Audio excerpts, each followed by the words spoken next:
Donc, merci encore à tous et à toutes d'être présents pour ce webinaire. Donc, au programme de cette heure, on va passer ensemble 8 questions essentielles pour aborder la problématique de l'archivage des factures électroniques. Et nous finirons par une séance d'échange. Donc, n'hésitez pas à poser vos questions dans le chat. Les experts y répondront à la fin. Et je vais commencer tout d'abord avec une présentation de la FNTC pour ceux qui ne la connaissent pas encore. La Fédération des tiers de confiance du numérique a été créée en 2001 avec un objectif toujours d'actualité, favoriser une digitalisation fiable et sécurisée. Il y a plus de 150 adhérents actuellement, donc des éditeurs de logiciels, des prestataires de services, des experts, des professionnels réglementés, des startups, des institutions et des utilisateurs de ces services de confiance. On a des acteurs, des membres très hétérogènes et c'est cette diversité des acteurs qui fait notre force. Alors, nos domaines d'expertise, l'archivage électronique, la signature électronique, la facture électronique dont on va parler aujourd'hui, mais aussi la blockchain, l'identité numérique, le RGPD, KYC, vous avez la liste. La fédération fait plusieurs actions pour favoriser cette digitalisation fiable, notamment la production d'une doctrine sous la forme de fascicules. Nous organisons des webinaires comme aujourd'hui, des événements. Nous participons à la normalisation et nous participons aussi à plusieurs masters, dont celui de La Rochelle. Je vais laisser Bruno Lalande, président du CR2PA, présenter son association. Bonjour à tout le monde et bienvenue. Le CR2PA, c'est le club de l'archivage managérial. C'est le club du métier des records managers dans lequel ils se retrouvent pour échanger leurs expériences et pour réfléchir ensemble aux évolutions du métier. Donc le CR2PA existe depuis 2008. Nous avons aujourd'hui une quarantaine d'adhérents qui sont essentiellement des grandes entreprises et des grandes administrations. Et le CR2PA est indépendant de tout acteur du marché de l'archivage, mais ça ne l'empêche pas de travailler avec la FNTC.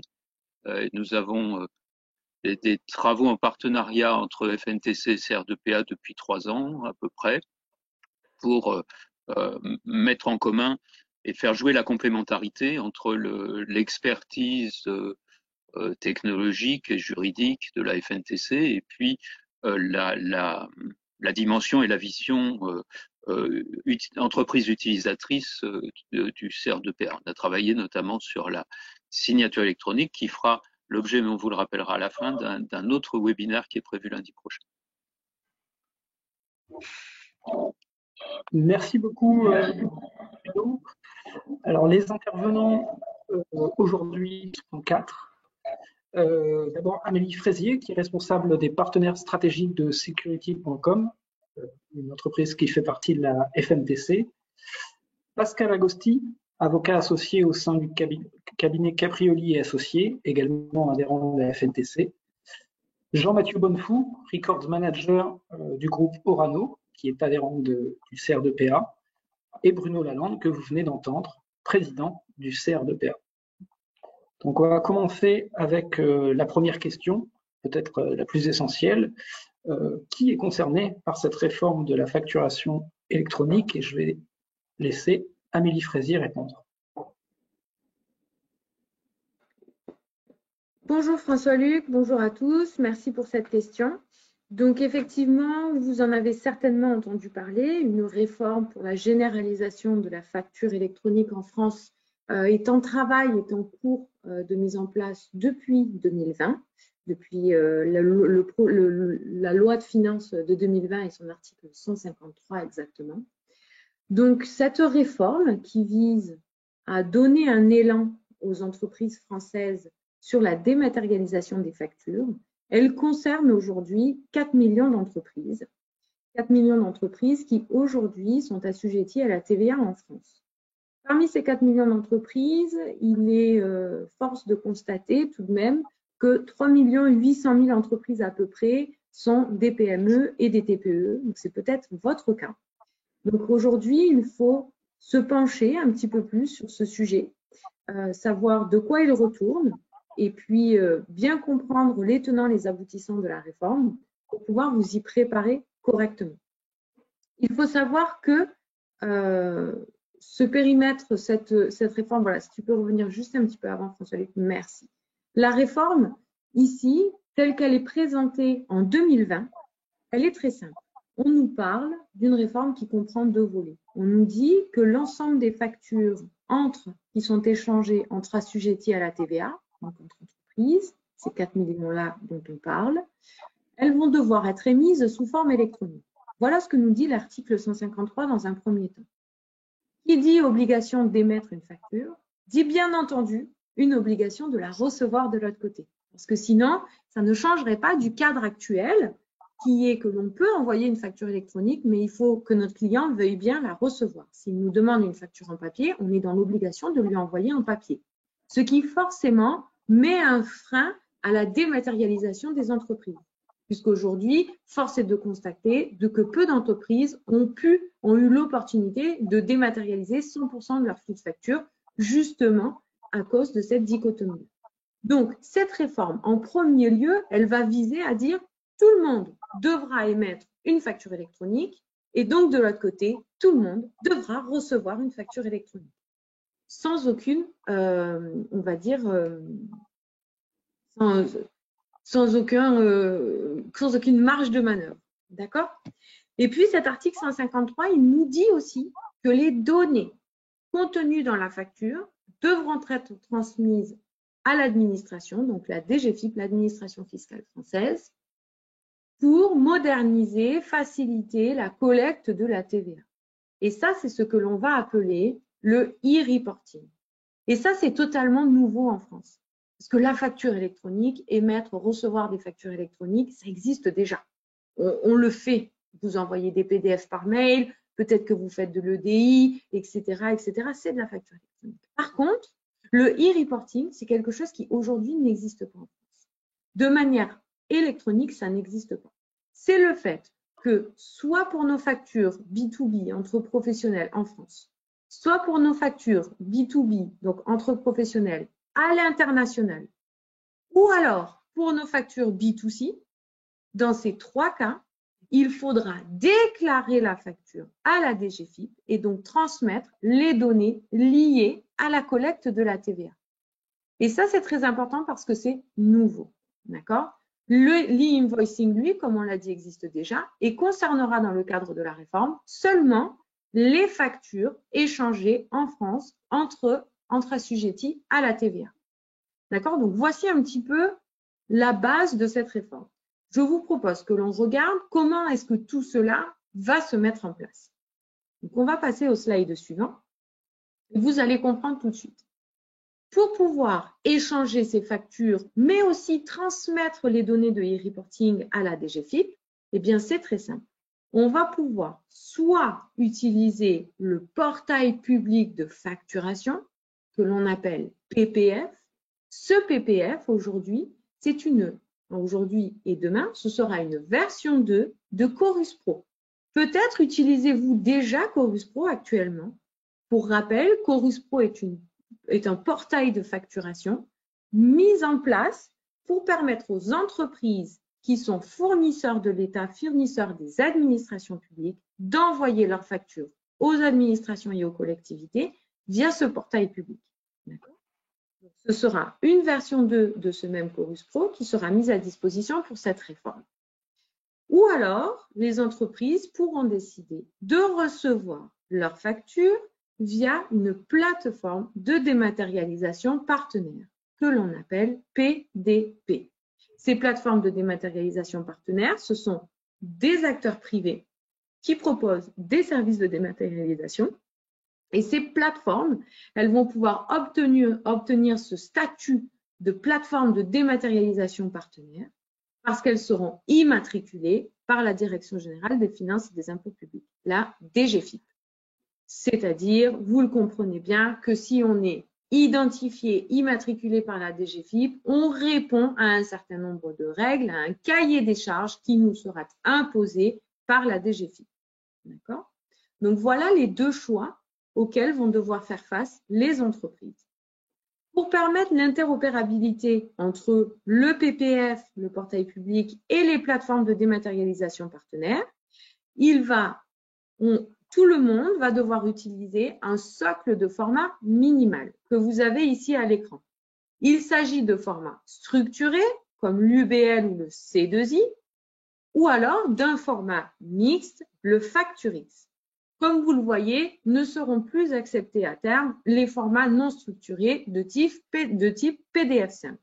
D'accord? Donc ça, c'est très important parce que ça montre aussi cette volonté non seulement de motiver la dématérialisation, mais aussi de motiver l'automatisation et l'intégration de toutes les données directement dans vos systèmes d'information via notamment des formats mixtes ou structurés.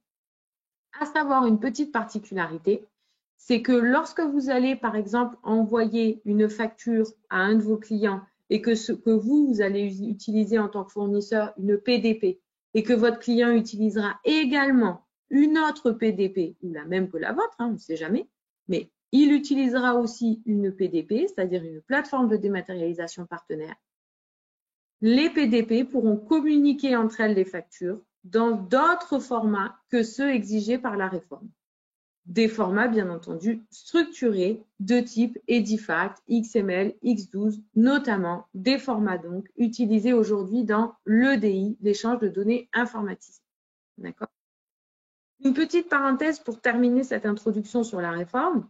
Cette réforme, elle va commencer, on a une échéance de calendrier pour la mise en conformité des entreprises qui va commencer au 1er juillet 2024. À cette date-là, comme nous l'avons dit au début, cette réforme, le e-invoicing, porte sur l'obligation d'émettre des factures. Donc, bien évidemment, nous l'avons dit, obligation de recevoir des factures électroniques. C'est donc la première échéance qui va s'imposer aux 4 millions d'entreprises en France impactées par cette réforme. C'est-à-dire le fait, au 1er juillet 2024, toutes ces entreprises doivent être dans l'obligation de pouvoir recevoir des factures selon les modalités de la réforme, c'est-à-dire soit via le PPF, soit via une PDP. D'accord ? À cette même date, seules les grandes entreprises auront l'obligation expresse d'émettre leurs factures via les modalités de la réforme, c'est-à-dire soit via le PPF, soit via une PDP. Comme vous le savez, aujourd'hui, toute entreprise reçoit une facture de la part d'une grande entreprise. C'est pour ça qu'on a d'abord l'obligation de réception. Et puis, à cette même date, et ça, ce n'est pas anodin, et il faut bien s'en rappeler, c'est qu'à cette même date, si vous avez aujourd'hui des factures qui sont envoyées à vos clients qui font partie de la sphère publique, c'est-à-dire des factures que vous déposez sur Chorus Pro, au 1er juillet 2024, ces flux-là, il faudra les envoyer non plus sur Chorus Pro, mais sur le nouveau PPF. Et ça, c'est très important parce que les formats utilisés aujourd'hui sur Chorus Pro ne sont pas les mêmes versions de formats que ceux qui seront utilisés dans le PPF. Donc ça, c'est vraiment à prendre en compte pour vous y préparer. Puis, 2 autres échéances se présenteront à vous. Le 1er janvier 2025, les entreprises de taille intermédiaire devront envoyer leurs factures selon les modalités de la réforme. Puis, au 1er janvier 2026, ce sera l'obligation pour les PME et les TPE d'envoyer leurs factures selon les modalités de la réforme. Bien entendu, ce sont des dates butoirs. Si vous êtes prêts avant cela, comme nous l'avons dit, tout le monde devra recevoir des factures, devrait être dans la capacité de recevoir des factures à partir du 1er juillet 2024. Donc, si votre entreprise est prête avant votre date butoir à envoyer des factures, vous pouvez très bien le faire avant la date présente sur le calendrier. Aujourd'hui, notre objectif, c'est de voir par rapport à ce contexte de changement qui va tous nous impacter, qu'est-ce que cela va avoir comme impact sur l'archivage que nous faisons habituellement de nos factures. vous l'avez bien compris, avec cette réforme, il y a une multiplication des acteurs. Et donc, comment est-ce que cela va avoir comme incidence, enfin, quelles incidences va avoir cette réforme sur l'archivage des factures? Et notamment, vous l'avez bien compris, sur la question de l'original. Oui, effectivement, Amélie, parce que pour le papier, la question se posait moins, mais pour le format électronique, on peut se demander quelle est la facture d'origine.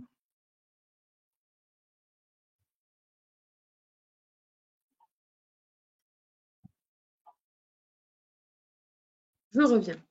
Donc, effectivement, merci François-Luc de l'avoir souligné. Donc, la question de l'origine de la facture, c'est très important, puisque jusqu'à présent, en termes d'archivage, qu'est-ce qui se passe? On nous dit, ben moi, je suis émettrice d'une facture, je suis une entreprise qui émet des factures, je vais archiver ma version de la facture.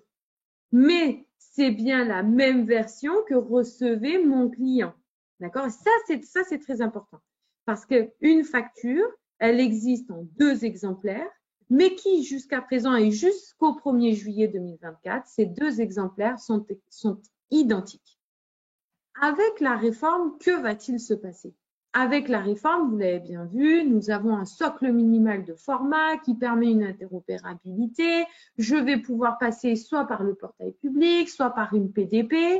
Mais peut-être que la solution que moi, je vais choisir ne va pas être la même que celle que mon client va choisir. Peut-être que moi, j'ai aussi un ERP alors que mon client, lui, n'a pas d'ERP. Ça fait beaucoup de données, de formats, de fonds et de formes de la facture. Alors, à partir de juillet 2024 et de l'entrée en vigueur de cette réforme, quelque part, eh bien finalement, la forme de la facture va avoir beaucoup moins d'importance que le fond. C'est-à-dire que l'original de la facture, ça va réellement être les données et non plus le format. Les données qui sont transmises par la PDP ou le PPF au destinataire. Et c'est ça qui va être le plus important. Donc, on a bien un petit transfert. Donc, on va avoir finalement d'une version d'un original immuable, nous allons pouvoir arriver à une version non plus immuable sur le fond, sur la forme, pardon, mais une version immuable sur le fond et donc sur les données qui sont contenues dans ces fichiers structurés ou mixtes.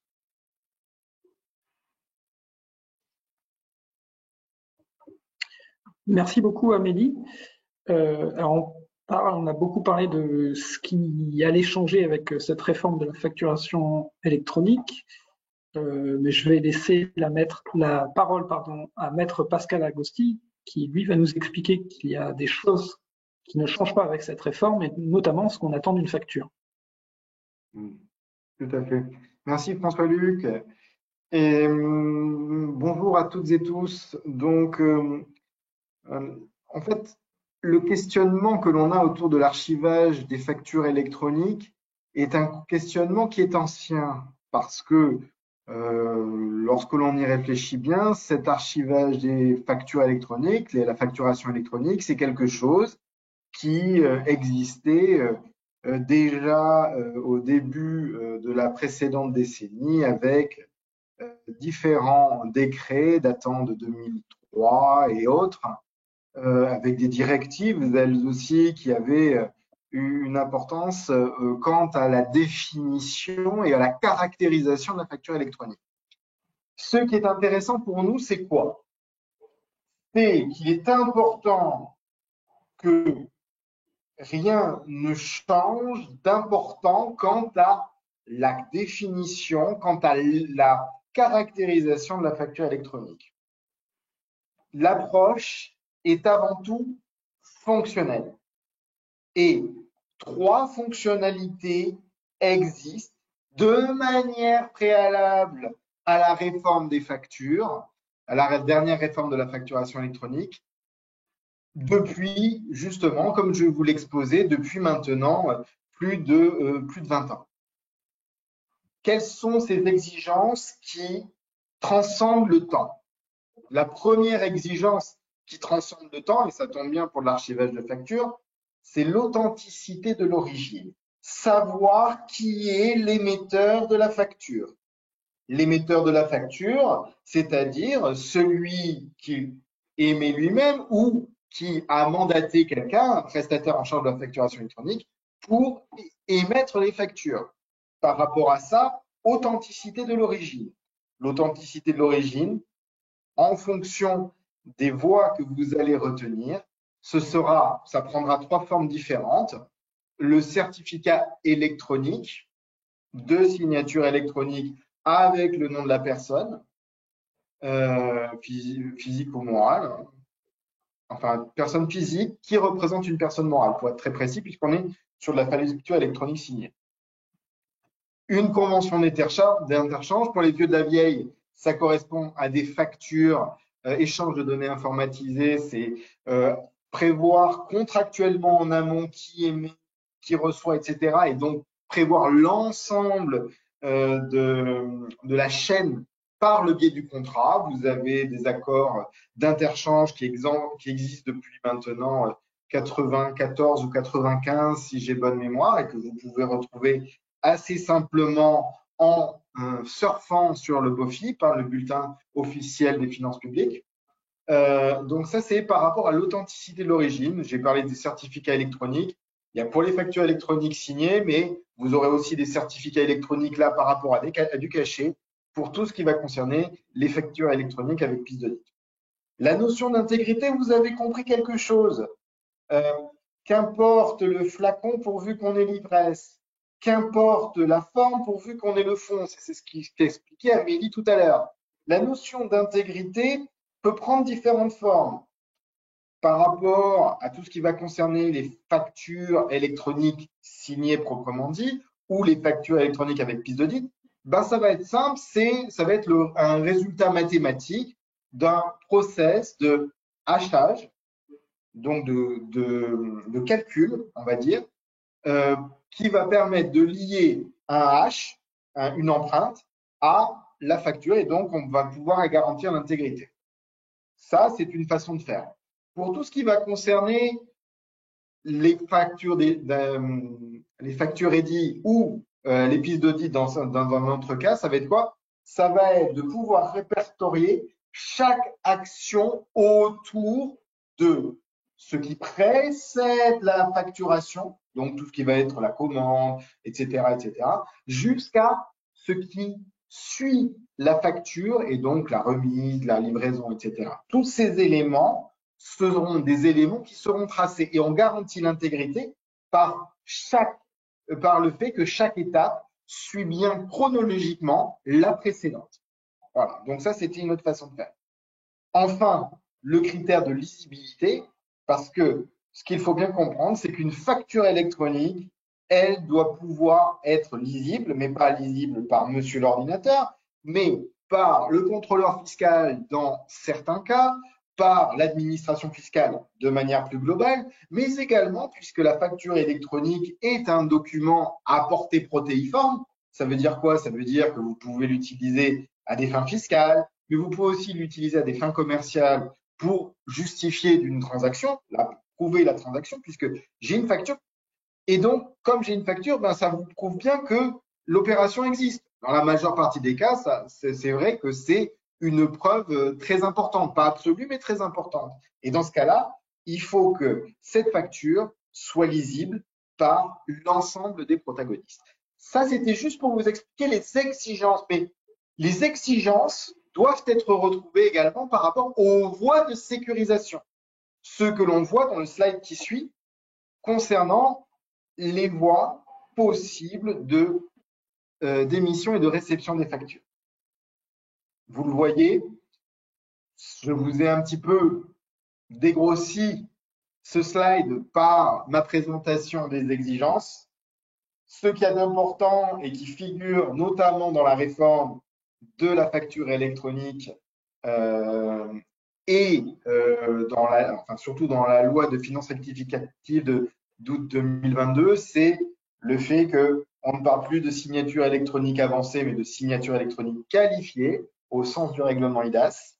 Donc, une signature électronique qualifiée, c'est lié, comme je vous l'ai dit tout à l'heure, à une personne physique qui peut éventuellement représenter une personne morale, c'est-à-dire moi, Pascal Agosti, qui représente le cabinet Caprioli Associés. Donc, ça, c'est un point qui est important, la facture utilisant un procédé de signature électronique qualifiée. Et ce qu'il faut bien comprendre aussi, c'est que on identifie l'émetteur, le signataire ici, mais on vérifie aussi la signature par le récepteur. Ça se retrouve dans l'annexe 2 du Code général des impôts, je crois que c'est l'article 96F. Et cet article 96F, il nous dit, voilà, lorsque vous recevez une facture, vous ne la prenez pas comme ça et vous ne la laissez pas en plan. Vous vérifiez que le certificat est bon, que la signature est bonne, et dans un mouvement global, vous commencez à conserver à archiver de manière globale tout ce qui concerne cette facture. Certificat, signature, facture en tant que telle, et peut-être d'autres éléments que votre ERP exigera votre système comptable. C'est en fonction de comment vous avez paramétré tout ça. Ça, c'est la première. Celle qui a été développée à de nombreuses reprises, c'est les contrôles documentés permanents, ce que je vous disais par rapport à la piste d'audit. Ce qu'il y a de très important, c'est que c'est la voie la plus, à mon sens, modulable. C'est-à-dire qu'elle est adaptée à la taille de votre entreprise. On ne va pas demander X milliers de documentation à une petite TPE, alors que peut-être que de simples mesures, je dirais des précautions basiques, qui permettent de tracer tous les événements liés à l'émission de la facture et je dirais à la réalité de la transaction qui donne lieu à la facture, serait suffisant pour une petite entreprise. Donc, c'est quelque chose qui est adapté. Et la piste d'audit fiable doit être, il donne toujours au sein du BOFIP des trucs et astuces pour avoir une bonne piste d'audit fiable, mais c'est souvent lié à la taille et je dirais à la compréhension du défi fiscal par l'entreprise elle-même.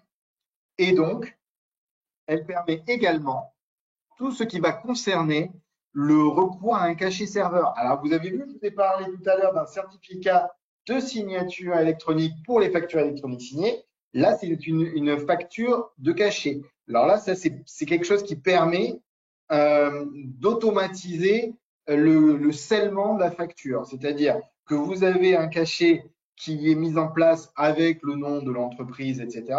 Et vous envoyez, vous cachetez, vous scellez toutes les factures grâce à cela. Et enfin, une voie qui est traditionnelle depuis 1994, qui est cette voie contractuelle que je vous ai évoquée depuis lors, qui est la facture d'échange de données informatisée. Voilà. Donc ça, c'est juste pour vous expliquer qu'en matière d'archivage des factures électroniques, les attentes sont les mêmes, mais les acteurs qui portent les attentes ne sont pas forcément identiques, puisque la réforme est surtout une réforme de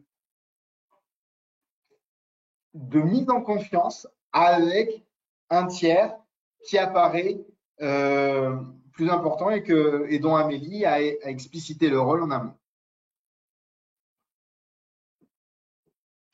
Merci beaucoup, Pascal. Il se pose maintenant une autre question, puisqu'on parle de l'archivage des factures électroniques. C'est que faut-il conserver exactement dans une facture électronique? Et pour répondre à cette question, je vais laisser la parole à Jean-Mathieu Bonnefou. Merci François-Luc, bonjour à tous. Merci Amélie et Pascal pour la présentation de ces éléments intéressants. Toujours un plaisir de participer à des événements tels que celui-ci à vos côtés. Alors effectivement, comme on vient de le voir, à partir du moment où des flux passent par des plateformes et différents acteurs, la question de l'archivage se pose et permet de fixer quelques principes sur ce processus pour préserver et produire des éléments autour de la constitution de ce document à valeur probante qui est la facture. Alors, je ferai un petit clin d'œil juridique à Pascal avec notamment la notion de maintien d'intégrité qui est mentionnée à l'article 1366 du Code civil, qui est une notion qui recoupe des principes d'archivage électronique.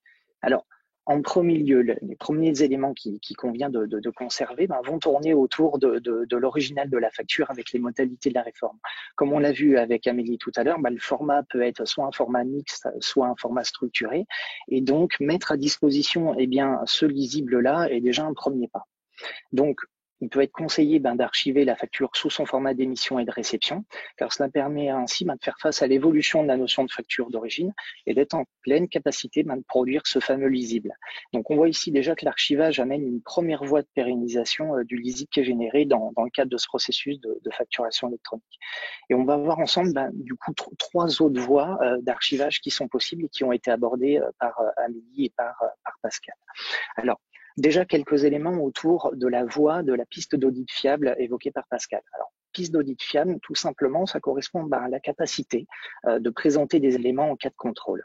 Et donc, si on se place dans le contexte d'émission d'une facture électronique sur cette voie de piste d'audit fiable, ça va concerner tous les documents qui sont autour de la facture. Donc, des supports tels que des devis, des bons de commande, des bons de livraison également, et tout type de justificatifs qui peuvent être archivés, du coup, pour être capable de remonter depuis l'événement comptable jusqu'à la facture finale. Donc, vous voyez ici, on crée un lien un petit peu entre les événements autour de la facture et la sécurité, du coup, pour éviter ou limiter une remise en cause potentielle de l'intégrité d'une facture.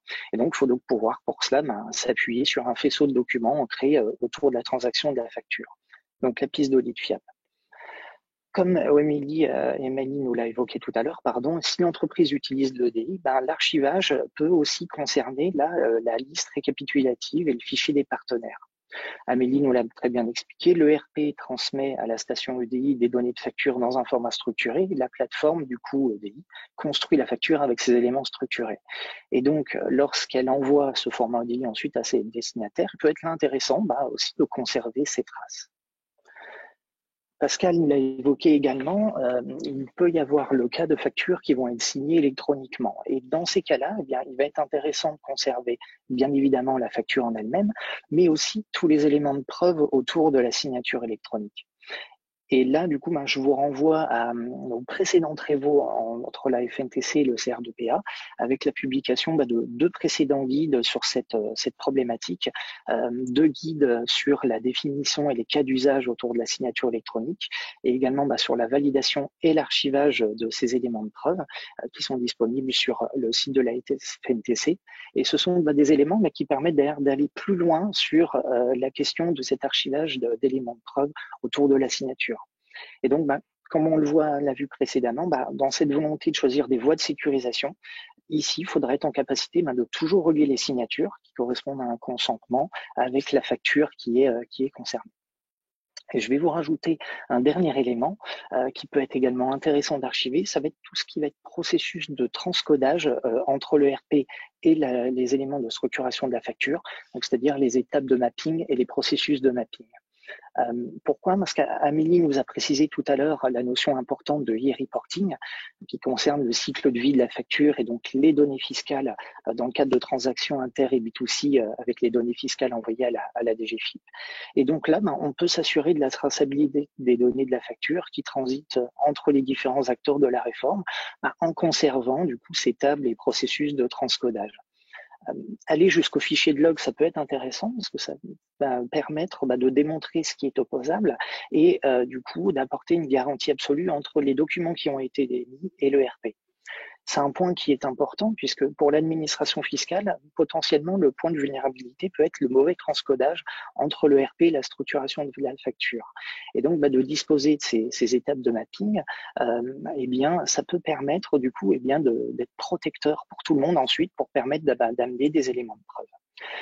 Donc on le voit, c'est un élément qui est essentiel, du coup l'archivage, et donc forcément une entreprise bien organisée qui a un certain nombre de process qualité aura du coup différentes voies de sécurisation, des pistes pour s'assurer de l'intégrité selon les formes que Pascal nous a présentées tout à l'heure, la lisibilité, l'intégrité ou l'opposabilité. Donc comme on le voit, hein, la facture qui était jusqu'alors une pièce, si je puis dire, qui était immuable et qui était en quelque sorte figée, désormais ça devient un élément qui évolue à travers tout un processus au gré des acteurs. Et donc il est nécessaire d'avoir des pistes d'audit, pistes numériques, hein, et donc préserver ces éléments constitutifs de la création de la facture afin d'être en capacité de reconstituer un environnement autour de ce document. Donc, c'est tout un écosystème sur lequel il faut se pencher pour les professionnels de l'information et non plus seulement, du coup, avoir en tête la préservation d'un document finalisé et engageant. Merci beaucoup, Jean-Mathieu.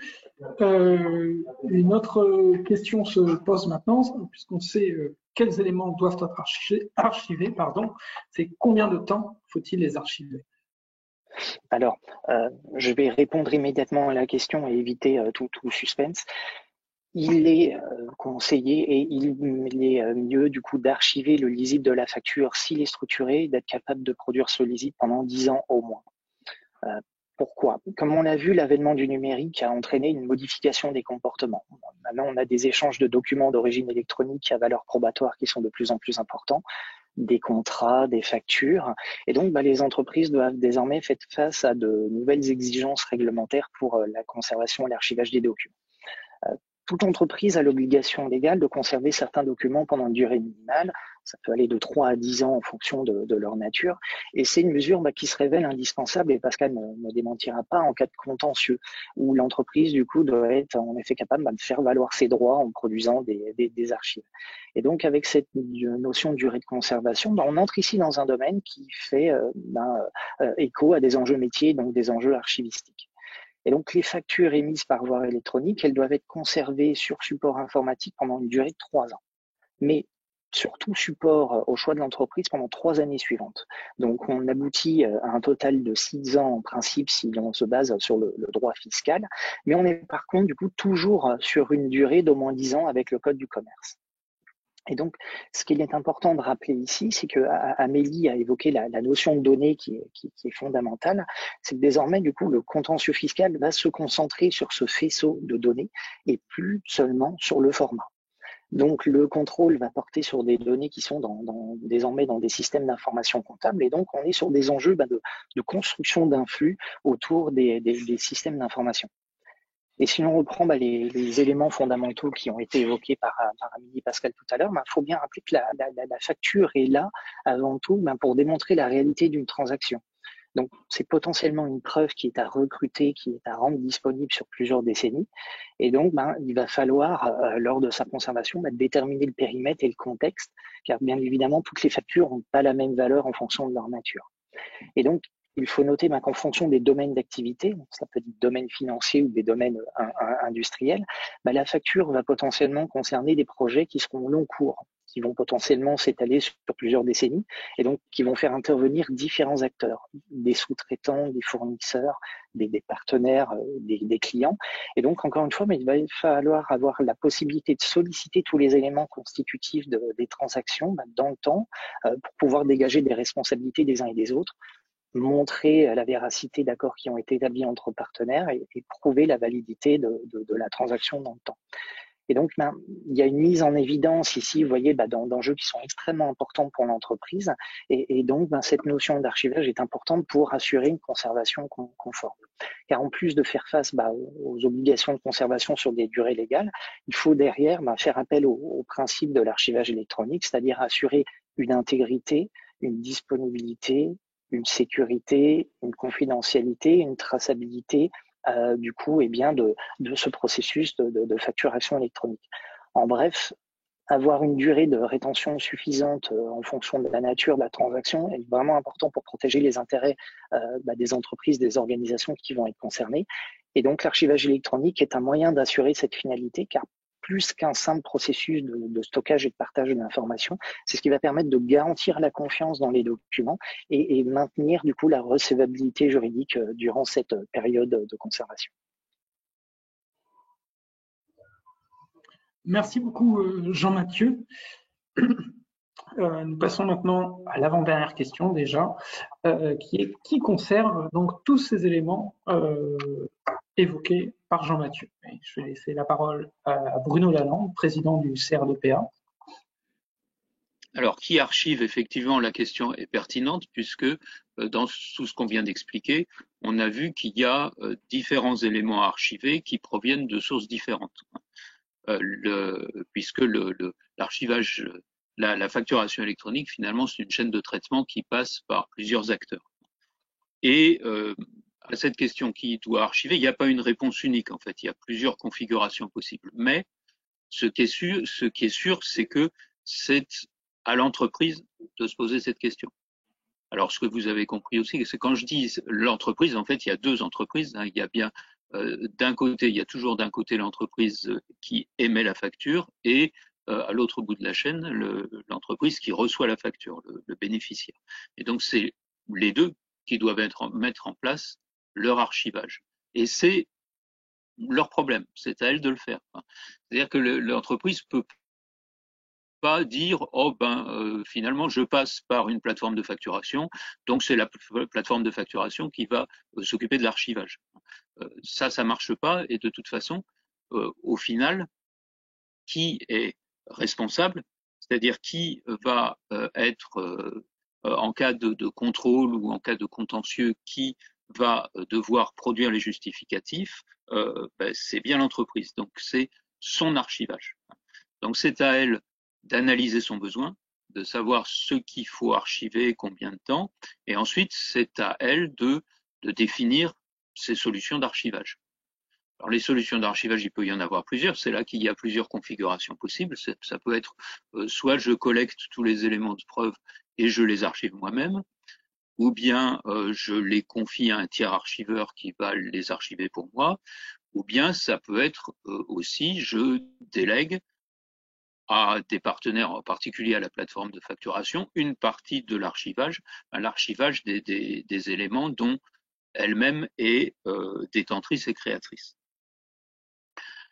Pour donc des différentes configurations possibles, ce que on vous propose, qu'on met en évidence, c'est 4 points clés, 4 questions qu'il faut avoir systématiquement en tête quand on fait cette analyse et qu'on on cherche à répondre à cette question de comment on organise son archivage. Alors on l'a dit, la facture n'est souvent qu'un élément d'un dossier. C'est-à-dire quand on a un contrôle ou quand on a un contentieux, on ne va pas vous demander seulement de produire la facture, mais l'ensemble des éléments de l'affaire, et la facture n'est qu'un élément de ce dossier-là. Le deuxième point clé quand on considère la plateforme de facturation, la plateforme de facturation n'a pas l'ensemble des éléments dont on a dit qu'il fallait les archiver. Elle en a une partie, mais pas tous. On a parlé, par exemple, Pascal parlait de la piste d'audit tout à l'heure, les éléments de la piste d'audit ou les éléments qui émanent des traitements de l'ERP de l'entreprise, ils sont dans l'entreprise. Il y a des éléments qui sont dans l'entreprise. Donc si on fait appel à la plateforme, elle n'a pas la totalité des éléments justificatifs. Ensuite, troisième point à avoir en tête, c'est l'archivage. Ça n'est pas simplement du stockage.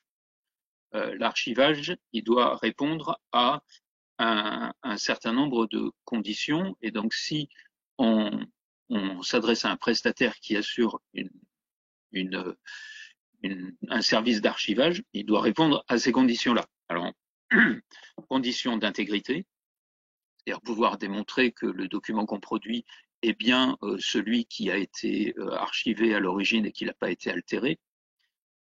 Conditions de disponibilité, et quand j'ai besoin des documents, je dois pouvoir y avoir accès. Conditions de pérennité et de lisibilité, les documents sont exploitables dans la durée, même si c'est de la longue durée, comme disait Jean-Mathieu, 10 ans minimum. Sur des problèmes de format et de version, 10 ans, on n'aura pas trop de problèmes.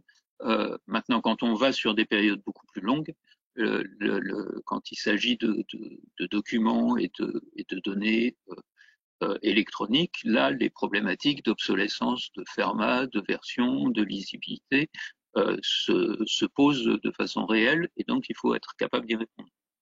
Donc il faut être capable de restituer des documents exploitables et d'assurer leur lisibilité. Et puis, dernier point important aussi, c'est la réversibilité. si je veux récupérer mes archives pour les transférer dans un autre mode d'archivage, le prestataire doit m'assurer ce service de réversibilité. Et puis le quatrième point, Jean-Mathieu a évoqué, c'est l'entreprise qui détermine son besoin et qui détermine sa durée de conservation. Il n'y a pas une durée de conservation unique, standard pour tout le monde, c'est fonction des besoins et des enjeux propres à l'entreprise. Donc voilà les questions qu'il faut se poser pour décider de ces modalités d'archivage, et c'est, encore une fois, la responsabilité de chacune des deux entreprises, émettrices et réceptrices, de faire cette analyse et de mettre en place son archivage.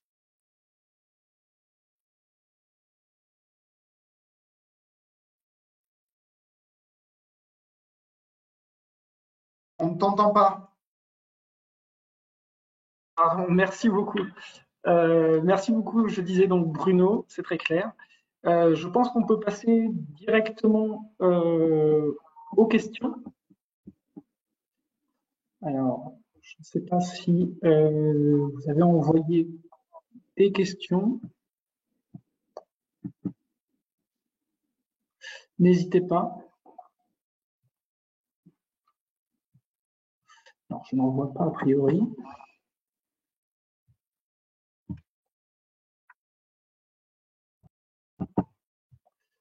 Alors, voilà, j'ai une question. Comment vérifier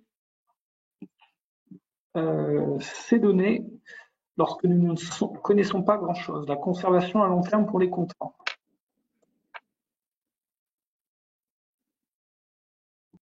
Tu peux répéter la question, s'il te plaît, François-Luc? Oui, ça, j'allais dire la même chose.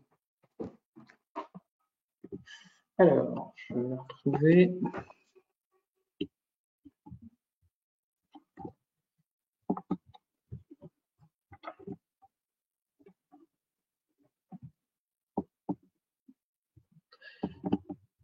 Comment une petite entreprise va-t-elle être en mesure de vérifier la qualité des tiers, la sécurité des données pour organiser son archivage? J'ai envie de répondre ici que le meilleur moyen, c'est de faire appel à ce qu'on appelle, à ce que l'on nomme, et ce qui est défendu, je pense, autant au sein de la FNTC que du CR2PA, c'est la confiance numérique. La confiance numérique, c'est ce qui vous permet justement, vous, qui n'êtes pas un professionnel du numérique, de faire appel à des prestataires qui représentent cette confiance numérique, c'est-à-dire des prestataires dans lesquels vous pouvez avoir confiance. Pourquoi est-ce que aujourd'hui des prestataires peuvent se revendiquer des tiers de confiance? Parce qu'ils répondent à des certifications, à des normes, parfois nationales, parfois internationales, et ils peuvent vous proposer et vous prouver qu'ils répondent à un état de l'art et à des normes via des certifications. Donc, notamment en termes d'archivage, on va pouvoir parler de la certification AFNOR NF 461, qui certifie que le tiers archiveur respecte la norme française 42013 sur l'archivage, sur les systèmes d'archivage électronique. Il y a aussi une certification NF 203 qui porte sur le coffre-fort numérique. Et vous avez encore d'autres certifications, mais en tout cas pour l'archivage, ce sont les deux certifications principales pour le domaine du privé, on va dire. Parce qu'ensuite, si pour les archives publiques, il y a d'autres certifications que les tiers archiveurs doivent présenter afin de pouvoir prendre en charge les archives du domaine public. Et ce qu'il faut avoir à l'esprit, c'est que là, par rapport à ces questions qu'on a évoquées, que ce soit la FNTC ou le CR2PA, on a justement essayé de donner les premières pistes de réflexion par rapport à comment penser justement cette approche de l'archivage des factures. On a essayé justement pour les personnes de donner des éléments de pédagogie qui permettent d'aller vers ce qu'évoque Amélie, à savoir ces acteurs de la confiance numérique. Ceux qui permettront justement à l'échelle de l'entreprise qui est soumise à cette réforme, Je dirais une solution idoine, c'est-à-dire la solution bonne taille, bon moment et bon coût. Je rajouterais également pour la personne qui a posé la question, de ne pas hésiter également à avoir dans des cercles d'échange tels que des clubs, avoir des retours d'expérience dont elle peut bénéficier dans ces projets un petit peu de conduite du changement, de transformation. Le facteur humain et l'échange est toujours quelque chose qui peut être intéressant. C'est ce qui permet vraiment de progresser dans ces approches et les dispositifs à déployer au sein de son entreprise. Merci beaucoup. Alors, il y a beaucoup de questions. Je crois qu'on n'aura pas le temps de répondre à toutes, mais on y répondra ensuite par écrit. Et je vais juste en citer une autre, alors qui n'est pas vraiment une question, mais je crois que je comprends le sens. C'est tolérance pour le PDF simple jusqu'en 2027. Est-ce que cette tolérance existe?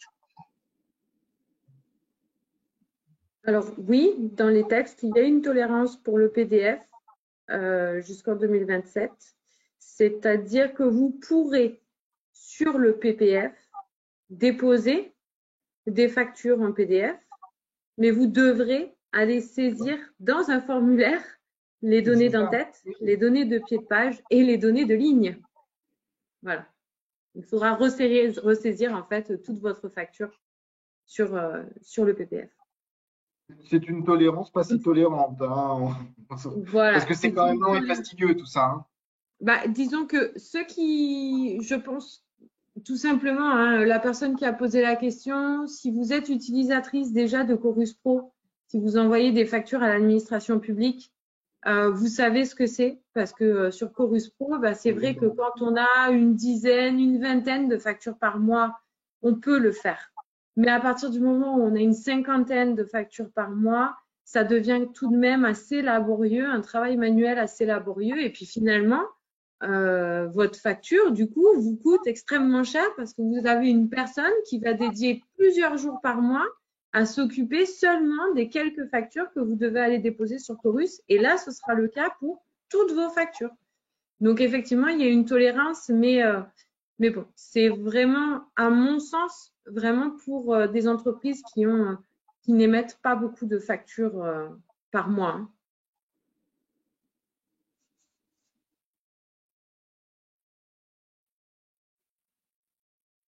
On t'entend pas, François-Luc. Tu veux pas, hein, on a compris. On t'entend pas. Qu'en est-il lorsqu'un acteur met la clé sous la porte? Ah. Alors, par exemple, dans le cas d'un arrêt d'activité, liquidation, cessation. Oui, alors c'est une très bonne question et ça rejoint un petit peu ce dont on parlait pour répondre à la première question sur les tiers de confiance.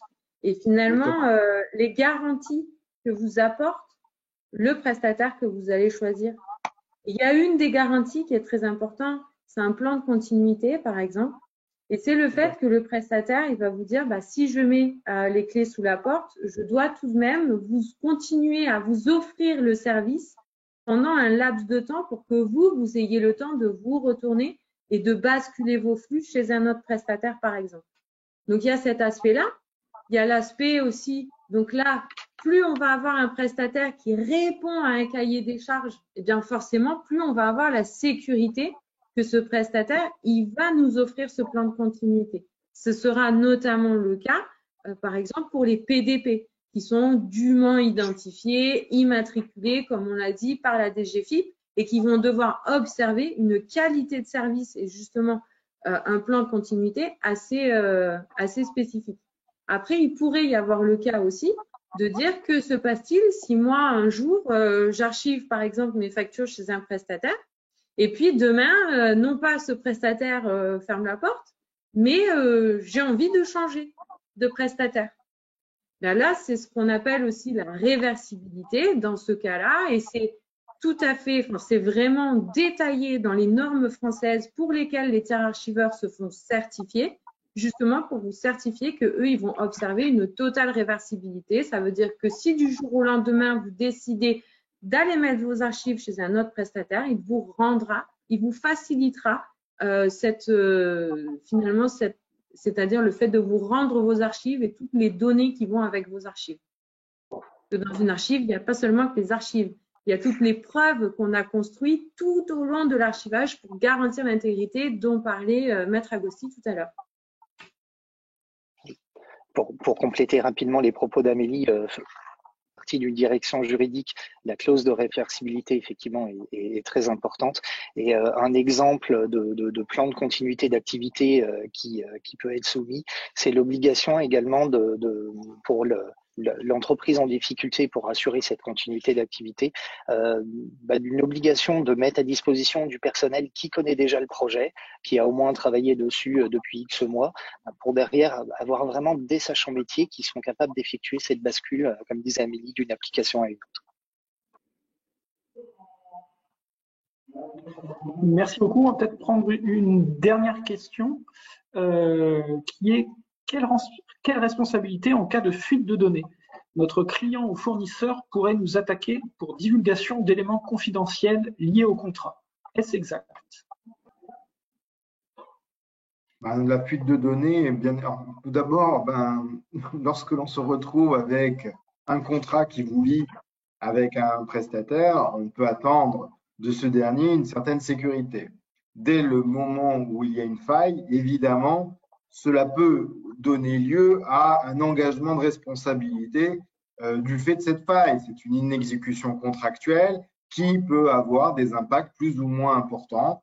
On peut toucher au secret des affaires, on peut toucher à, je dirais, l'activité normale de l'entreprise, mais en tous les cas, bien évidemment, il y a une faculté d'ouvrir une action à l'encontre d'un prestataire négligent ou qui aurait été attaqué. Après, si on se retrouve à la place du prestataire et que ce dernier arrive à démontrer que c'est quelque chose qui a été un cas de force majeure, que je ne pense pas qu'il soit plaidable devant un tribunal, je vous le dis clairement.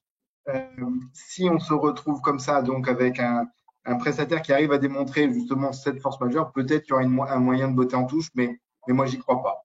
J'y crois pas parce que, au vu des enjeux de sécurité informatique qui font jour depuis maintenant quelques années, la force majeure ne peut pas se manifester dans un piratage quelconque.